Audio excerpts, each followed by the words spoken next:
Continuing to track developing news on the attack in London tonight. As we told you live at 5, 4 people are dead after a rampage and knife attack in London, including a police officer guarding Parliament and an attacker. Witnesses say a car mowed down pedestrians on the Westminster Bridge around the same time. A knife-wielding attacker stabbed that police officer outside Parliament. New at 5:30 tonight, we're hearing from 2 women who were traveling on a bus and witnessed the attack. We were just coming over the Westminster Bridge, yeah. We were actually on the bridge. We heard gunshots, what we thought was gunshots.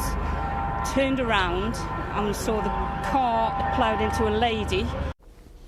At least 25 people were injured. Eyewitness News analyst Lieutenant General Reginald Centracchio joins us now live in studio to talk about safety measures in Britain, around the world, and including right here in Rhode Island. New York police have heightened security at the British Consulate General. What about security in Rhode Island? I just got off the phone with Colonel Assumpico. She's in her capacity as Homeland Security Advisor. She advised me that while they're obviously looking at information coming in to the fusion cell, nothing is significant or would impact the state of Rhode Island to suggest anything should be done other than being aware. You've sat through meetings, possible issues like this. You're former Adjutant General, you're the former Homeland Security Director. What process do you look at to screen any possible attacks? First of all, you get advised by the National Homeland Security Advisor saying that this would be applicable to perhaps Rhode Island, New England area, or even Rhode Island itself. And you look at that information, making sure that if there's actionable information, you take that action. If it isn't, you put it aside and make sure you advise those cities and towns that it would perhaps impact. Other than that, there's not much more you can do other than be ready.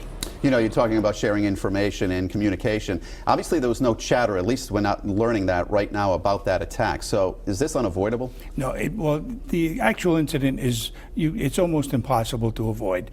Where someone is intent on doing something and you don't have any additional information to suggest it's going to happen, it will happen, and we have to deal with the consequences. But I think lone wolf individuals, as appears to be the case, reacting to ISIS push on the online recruitment process will continue to happen. I think you're going to see more of this, unfortunately, and it'll be in conjunction with a cocktail approach, such as we saw in the last couple of days with airline security, perhaps mass transportation, bombings, perhaps shootings, and other things, as well as cyber terrorism, all happening at the same time. That's a concern.